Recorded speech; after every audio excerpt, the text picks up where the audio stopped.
Hello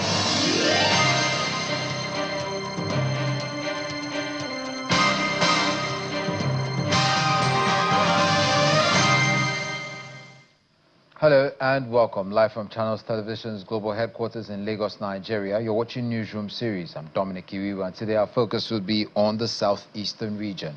But before we get into that, let's have a snippet of our top stories making the rounds at the moment. The federal government has begun evacuating its citizens stranded in Iran amid ongoing Israeli and U.S. bombings in Tehran and other cities. Officials from the Nigerian embassy are escorting citizens safely across the Armenian border, where government teams are stationed to assist all evacuees. Authorities say no Nigerian has been harmed so far. The number of citizens evacuated has not been disclosed, but the government assures a secure passage for those wishing to leave. African nations are reacting quickly to repatriate their citizens, following similar efforts by Tanzania and others in the region. Now to legal matters. Justice Peter Lifu of the Federal High Court Abuja has fixed April 1 for fresh arraignment of former governor of Jigawa State in the 1.3 billion naira corruption charge brought against him by the Economic and Financial Crimes Commission, EFCC. Lamido is to be arraigned alongside his two sons, Aminu and Mustafa Lamido, who allegedly committed the fraud with their father through fictitious contract award. Justice Lifu fixed the new date following the absence of the former governor and his sons in court to take their plea. Although the fresh arraignment was scheduled to hold on Friday, their counsel, Senior Advocate of Nigeria, Joe Aji, apologized on their absence, explaining that the information about the trial came on Thursday evening. He said that the former governor and his children are residents in Kano and could not make it to the court because of the distance and lateness of the notice of hearing. The senior lawyer thereafter undertook to produce the accused persons on the adjourned date to face their arraignment. EFCC had in 2015 charged Lamido, his two sons and their companies before the Federal High Court in Abuja on 27 counts of money laundering involving 1.35 billion naira allegedly siphoned from the state in an alleged money laundering scheme.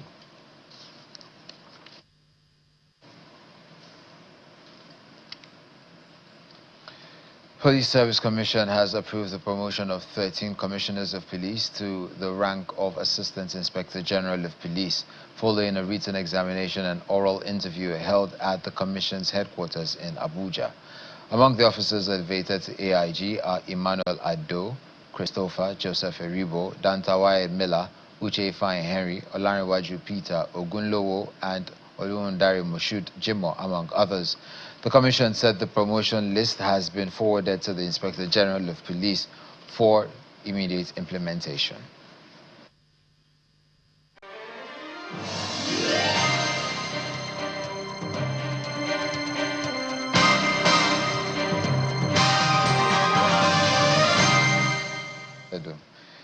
And we start off in Abia State, where in a bold move to transform healthcare delivery and bridge the gap between urban and rural medical services, the Abia State government is embracing digital technology to expand access to quality healthcare for residents. Through a telemedicine digital health transformation initiative, the administration of Governor Alex Oti is deploying innovative solutions aimed at strengthening primary healthcare services across the state. Access to quality healthcare remains a major challenge in many rural communities. However, in Abia State, efforts are underway to change this narrative through the integration of telemedicine and other digital health solutions. The initiative is already taking shape in several retrofitted primary healthcare centers, including facilities in Umudike, located in the Kwano local government area. I am calling you from my office right now, in Umuahia. 12 patients. Okay. How many are waiting for you?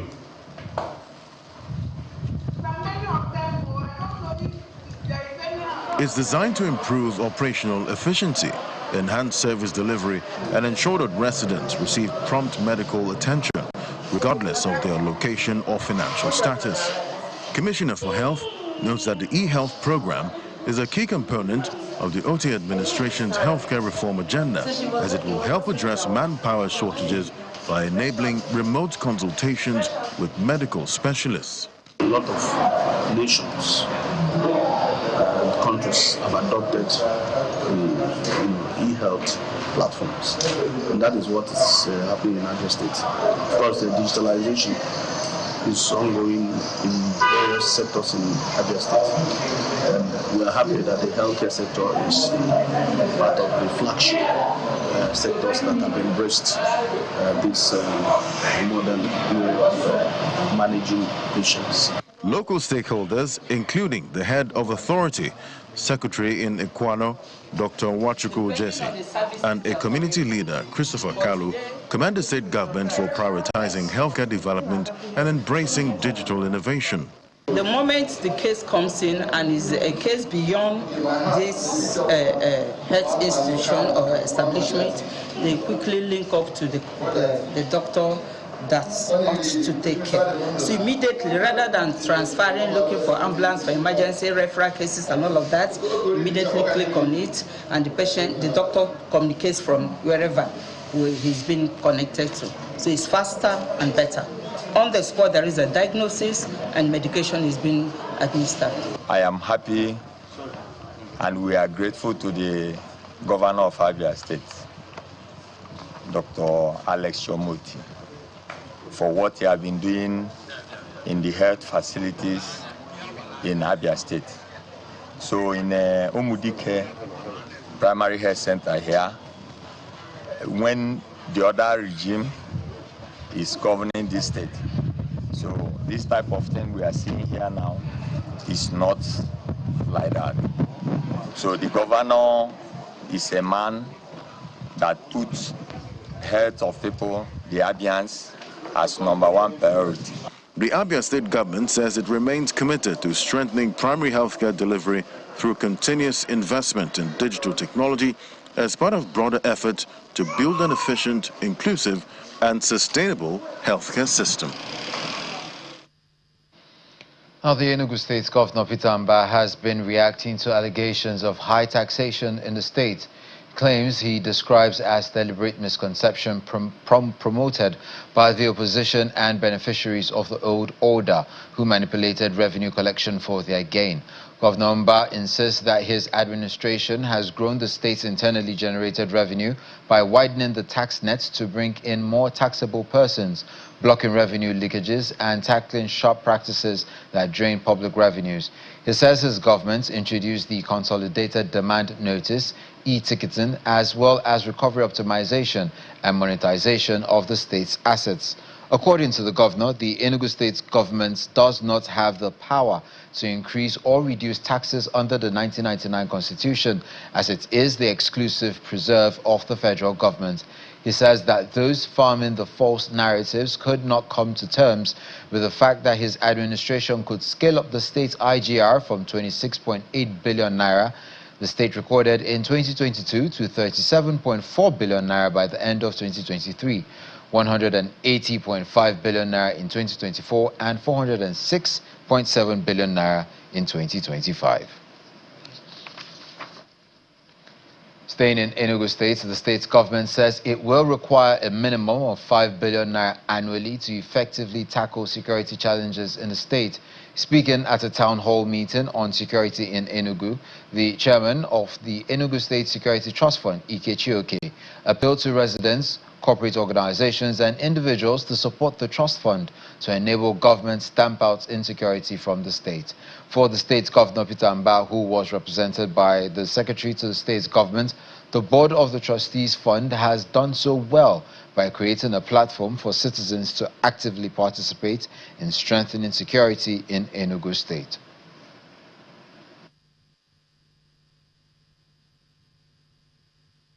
We will not have raised our IGR from 45 billion average over the last 3 years before we came into office to 400 billion as at the end of 2025.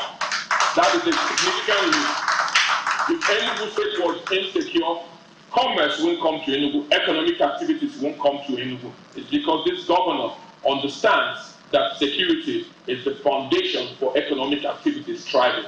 So I thank all of you. His Excellency extends his gratitude to the Trust Fund membership and will continue to work collaboratively with our security agents to make sure that Enugu is safe for all of us. It's not just the state alone, because even if the state is throwing all the money without the people cooperating, you will not have security. So, and it's not just saying, oh, we want to cooperate, but each of us, we all spend money on security. When you build a house, don't you put burglar proof, you understand? You buy padlock. Sometimes you add gate man. Sometimes you add vigilante at the streets. All those things are cumulative expenses we're all doing. If we all think of it, say instead of securing your street or your house, and we all decide we want to secure our state, all those little monies we put in, what we're trying to do is aggregate it.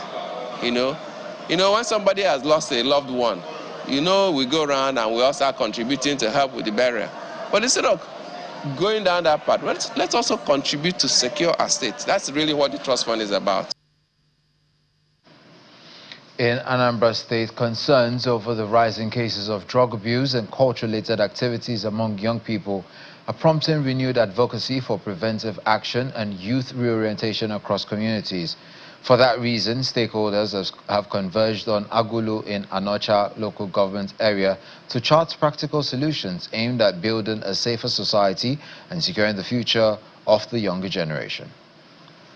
What it means is that participants drawn from security agencies, community leadership, educational institutions and youth groups gather at a one-day summit organized by the Anocha chapter of the Youth Assembly of Nigeria to deliberate on ways to combat drug abuse and cultism and create a safer society for young Nigerians.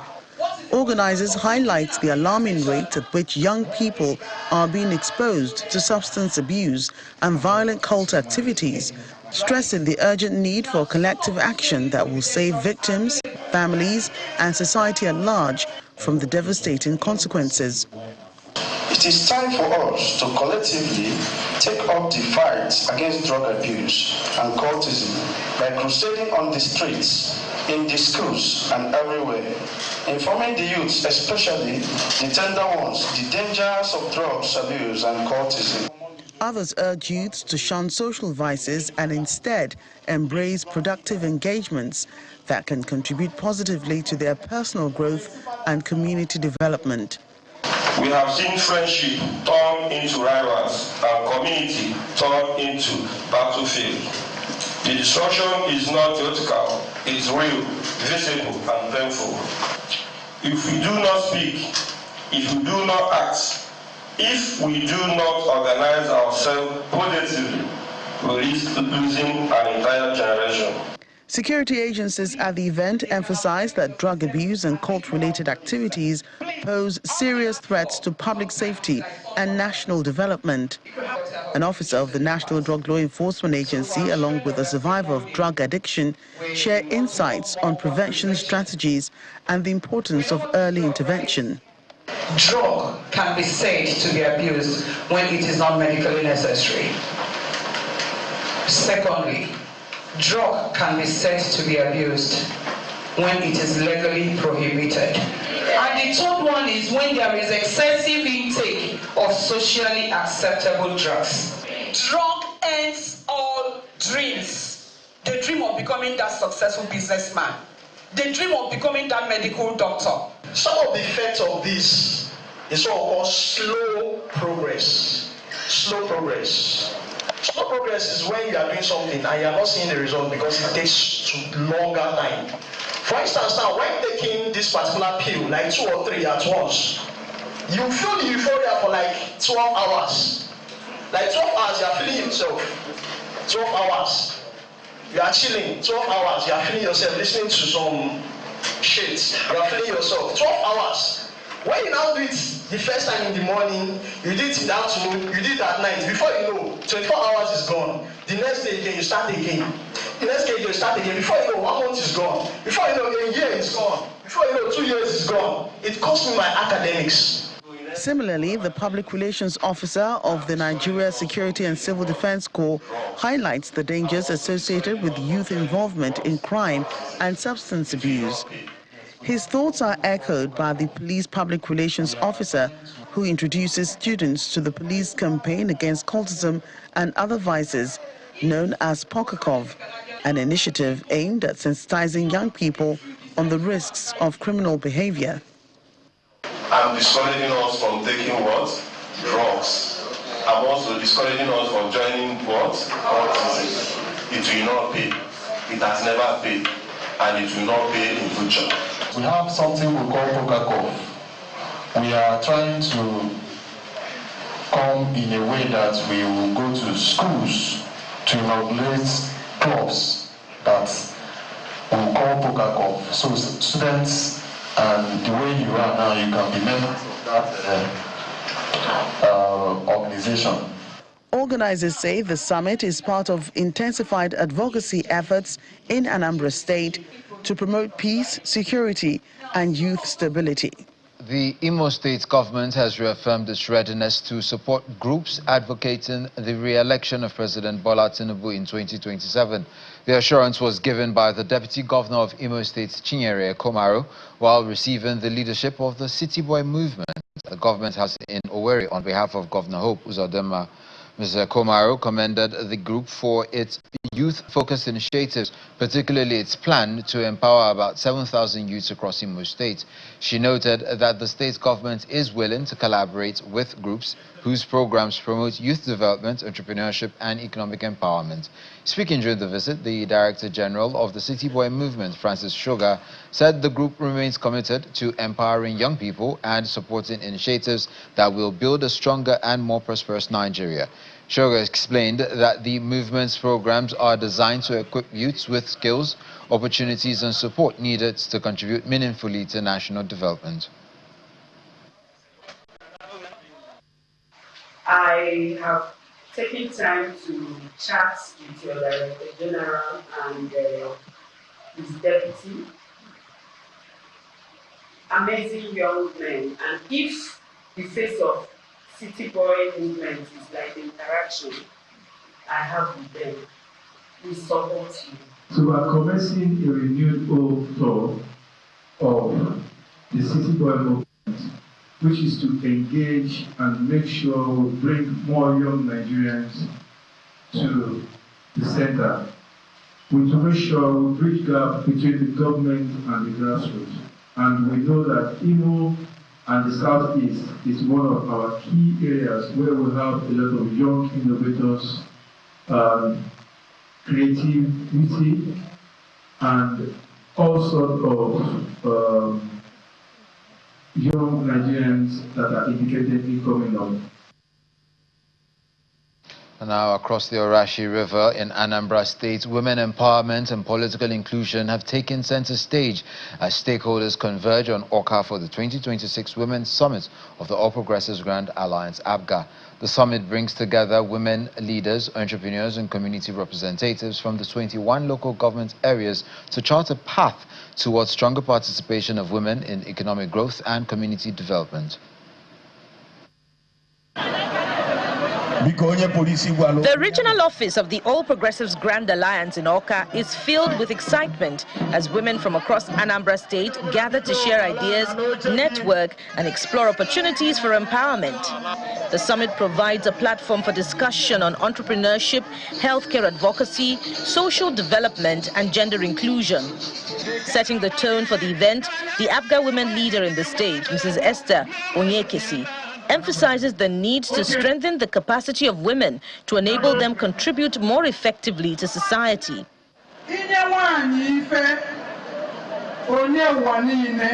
Empower a woman and she will distribute to the world. If you support a woman, she will support everybody. This summit is for empowerment, so it can add to what our governor is doing. Our governor is an impactful leader and everybody is following in his footsteps. Whoever that's working with our governor naturally aligns with his mode of operation. Again, we did the election and won. Other speakers at the summit highlight the importance of sustained advocacy in areas such as women's health, enterprise development, and social welfare. They note that gender inclusion remains a key component of the development agenda of Governor Chukwuma Soludo. It is high time we supported women. It is high time we promoted women. It is high time we fought for justice for women. It is high time we empowered women. In the leadership of Governor Charles Soludo, Anambra has made leading and visible progress. He promotes gender balance. In her remarks, wife of the governor, Mrs. Nonye Soludo, commends the resilience and unique contributions of women in governance and nation building. She also presents empowerment items including cash support, grinding machines and sewing machines to selected beneficiaries, noting that the present administration continues to implement policies that create opportunities for women to thrive based on competence and capacity. For our society, for the home, for everything to work, we must continue to support women because they are at the center of everything. Adding color and excitement to the summit is a match-pass competition featuring women from the 21 local government areas.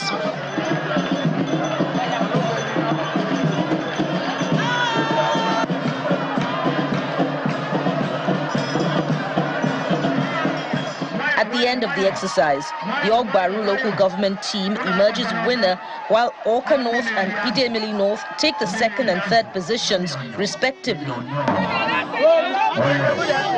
Participants say the summit has further strengthened unity among women and reaffirmed their commitment to grassroots mobilization and development. Staying with the celebration of women in Nigeria, we head over to Ebonyi State, who have joined their counterparts across the world to commemorate the 2026 International Women's Day, using the occasion to reflect on their roles in community development and economic growth. The celebration, themed Give to Gain, also provides a platform for empowerment and renewed advocacy for greater investment in women. As part of activities marking the global event, women from across Ebonyi State gather at the Government House Chapel in Abakaliki to offer thanksgiving and express gratitude for their achievements and opportunities.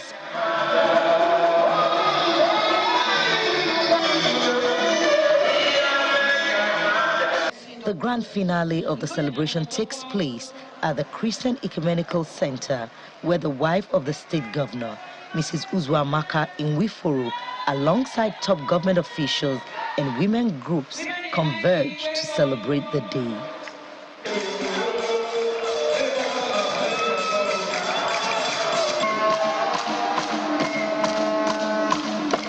In her opening remarks, the Commissioner for Women Affairs stresses the importance of the theme, noting that empowering women with the right tools fosters peace, development and prosperity in society. The theme for this year, Give and Gain, is not just a slogan, it is a philosophy of reciprocity. It reminds us that when we give women the space, the tools, and the rights they deserve, the entire society gets through stable development, peace, and prosperity. The wife of the Ebonyi State Governor describes the celebration as a recognition of the invaluable contributions of women to societal growth. She announces financial support for selected women to help strengthen their small-scale businesses and improve their economic independence. The celebration serves as encouragement, a reminder that their voice matters, their contributions are valuable, and their dreams are valid. It inspires unity, mentorship, collaboration among women to support one another in breaking barriers and reaching greater heights.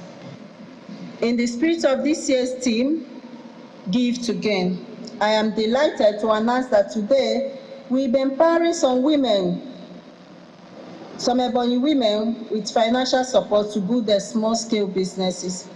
This initiative is our little way of demonstrating that when we give, we create growth opportunities. Representing the state governor, the secretary to the state government, Professor Grace Umezuriki, emphasizes the need to invest in women through education. He said every woman needs to be educated. basic education. Even if you don't go to university, you need basic education to help you know your rights from the left. Education puts a limit to certain things. Good 18, there's mass literacy that is being managed by Stella. So he asks that you enroll if you don't have the basic education. Highlight of the event is the empowerment of about 13 women drawn from different local government areas with financial support to boost their businesses.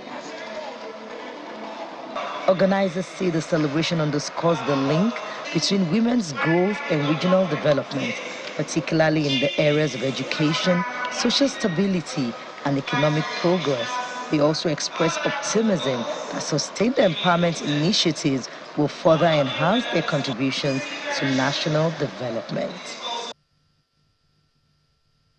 As part of activities marking the International Women's Week celebration, the Office of the First Lady of Imo State has partnered with a non-governmental organization, Widows Aid Foundation, to provide decent accommodation for a widow in Naze community, Owerri North local government area of Imo State.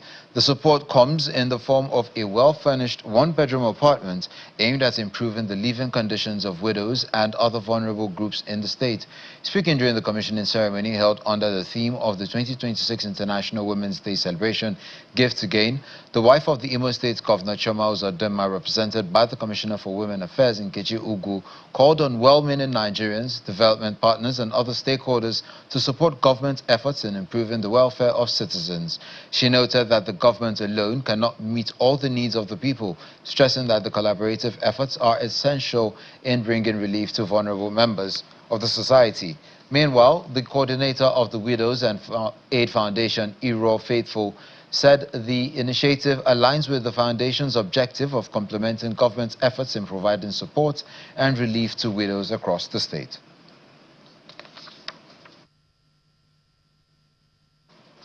And that's it on Newsroom Series. I'm Dominic Ibiu. Enjoy the rest of your afternoon.